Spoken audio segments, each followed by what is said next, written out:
The Brent crude prices continue to languish near 17-month lows. The crisis in Spain and slowing global demand is denting the oil sentiment. At this point in time, the Brent is still holding around 95.5, while the NYMEX crude is holding above $84, so 0.25% of a rise coming in for the NYMEX crude prices. The prices of gold, on the other hand, have marked small gains ahead of the U.S. Fed meet. Markets are expecting the U.S. Fed to extend its $400 billion bond buying program, the Operation Twist, that's coming in tonight at around 11:30 to 11:45. For more on gold and expectations coming in from the international markets, let's go across to Prithviraj Kothari. He's MD Riddhi Siddhi Bullion, and he joins us on a Mumbai phone line. Mr. Kothari, hi, welcome to the show. The gold prices have been jittery, holding around that 1620 mark. The volumes have been lower in the international markets and India as well. What's your expectation? How would you get into the evening session on gold? I think it's a two-way trade. If you downside, if you see the 1582 to 85, the support on the upper side, maybe the 1637. Because what's happening in the FOMC that 10 p.m. today, the rate decision are. So it's basically, I think on the first it's a go to the downside, then go to upper side. But I think it's a very mixed, still the news are very mixed. So I think it's a downside, is more pressure is downside. So if Fed does not come out with anything, would you advise a sell in that case? And as you said, 1580 would be your immediate support in the international markets. How about the Indian prices? Indian prices, basically, if it comes to the 1580, the rupee should be depreciation. No, it's a link with the gold. If you see the $10 from morning, it's coming downside, but in rupee terms, it's still the same rate. So rupee depreciation is still there, no? So it doesn't more effect on the gold prices. The downside should be around maybe 29,700 or 30,000, but on upper side should be around 31,000. So, Mr. Kothari, what would be your view? Because tomorrow when the markets open, it would be a gap up or a gap down, depending on what the Fed really says. So how would you get into this day for the evening? I think in the sideline to the market, if any dips around the 1580 down, that is the best buying level. But overall, it's the bullish. Because if the sentiment is the bearish, so it's happening because the Fed meeting or what happening. But still sentiments, if you see the euro is all... it's in the positive sign. The equity is also the positive sign. If it's something new happening, then gold should be really around $30 to $40 in a short time. So around 50-80 level is the best buying level. All right. And how about the Indian rupee? What kind of rupee? Maybe 29,500 to 29,700. If it's a deep $30, but it's a rupee depreciate, then it's almost 29,700 rupees. All right, Mr. Kothari, we'll let you go at that. Thank you so much for joining us. So that's the view coming in from Bombay Bullion Association. They expect Fed to actually not come out with much. But really, it has been a very mixed opinion market today for all the people that we have been talking to. Some are expecting the Fed to come out with extension of Operation Twist, and some, of course, have been negative on that. Let's also get in Sumit Bagadia, his head commodities and currencies research, Testimony Commodities, and Vijay Bambani is author and CEO, BSPLindia.com. Thank you, gentlemen, for joining us. Vijay, what's your sense, especially in case of gold prices? That's the only one that has been very volatile, jittery, still holding in a bit of gains, though. Manisha, I think safe haven buying is continuing, and I do expect the safe haven buying to continue. I would concur with Mr. Kothari that 29,750 would be a level to watch out for on the MCX.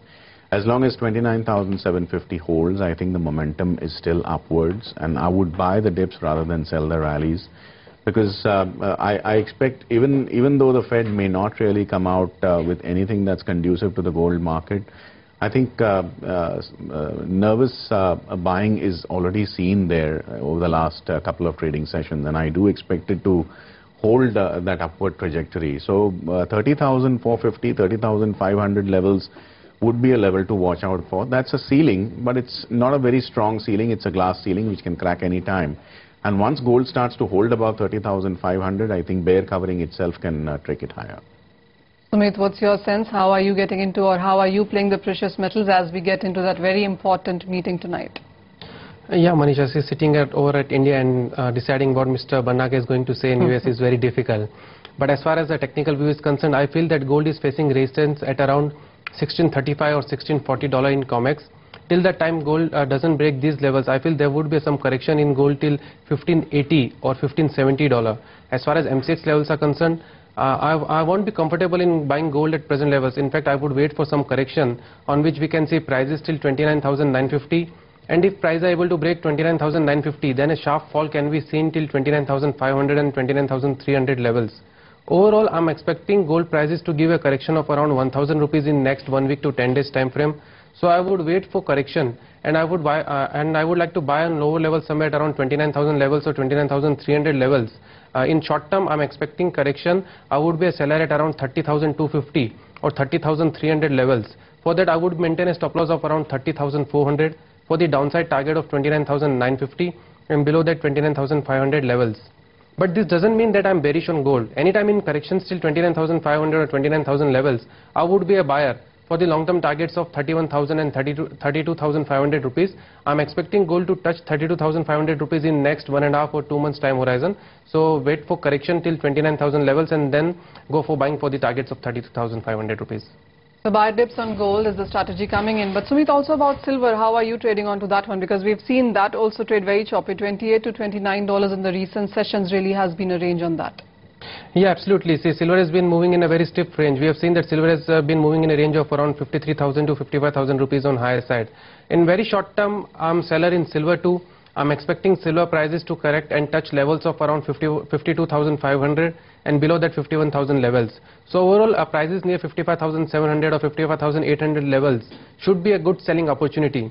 For that, one can maintain a stop loss of around 56,200, or to be very precise, one can maintain a stop loss of around 56,300 on higher side for the very short term target of 53,800 and below that 52,500 rupees in next 1 week to 10 days time horizon.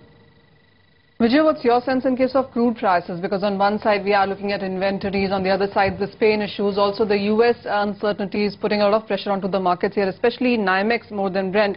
How would you look at the prices? Manisha, I would wait for the $82 level, give or take half a dollar here or there.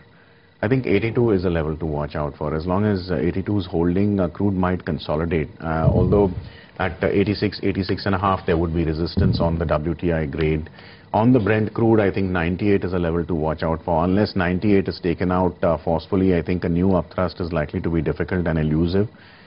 And I think much would depend on what's happening with the FOMC announcement. Unlike gold, I think crude is likely to be very, very choppy and volatile depending on what is being said there tonight. But the levels, as I said, are 82 on the downside and 86 on the upside, give or take half a dollar.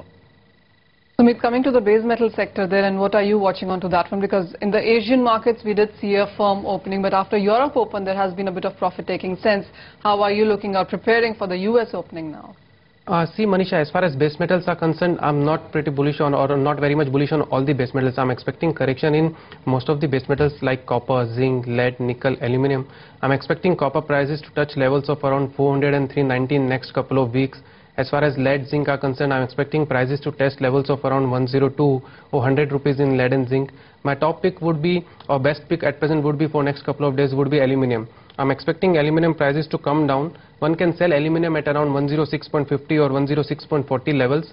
For that, one can maintain a stop loss of around 107.20 on higher side for the downside target of 105.30 and below that 104.10 in next 1 or 2 days.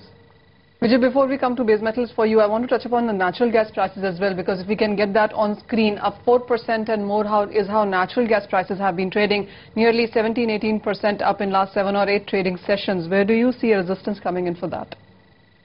Manisha, last week I recommended natural gas twice, and it's basically bounced back from the 121 mark. 120 was a Fibonacci support. I would not really be surprised to see 152 or 154 levels on the upsides if the momentum continues. In a relative comparison to crude, natural gas is showing market outperformance, and this market outperformance is likely to continue. In the absolute near term, 141 or 142 is a level to watch out for. As long as the correction does not take the levels below these prices, 141 or 142, I think 154 is likely to come. And how about the base metal space? Any pick that you have on that one as we are into the session there? I would somewhat concur with Sumit, and I've been saying that base metals are consolidating. They are neither showing strength on the upside and breaking out of resistance levels, nor are they actually showing any breakdown. So I think they are range bound. Unless copper takes out the 428 levels, it's not a buy. Unless lead takes out the 107 levels, it's not a buy. Unless zinc takes out 106 levels, it's not a buy. Aluminium is a buy only above the 109 or 110 levels. So none of these things are happening. At lower levels, 3 to 4 rupees declines are very much likely in these non-ferrous metals. As far as copper is concerned, it would turn bearish again provided it starts to trade above the 408 levels on a closing basis. So I think it's become an intraday trade. And one would take a rupee here and there, 2 rupees here and there. In the case of copper, maybe 3 rupees here and there, and then basically trade for intraday. I think rolling over positions to the next trading session is actually become a drag. All right, so we will wait for that FOMC meeting before we take any further very aggressive positions in non-agro space.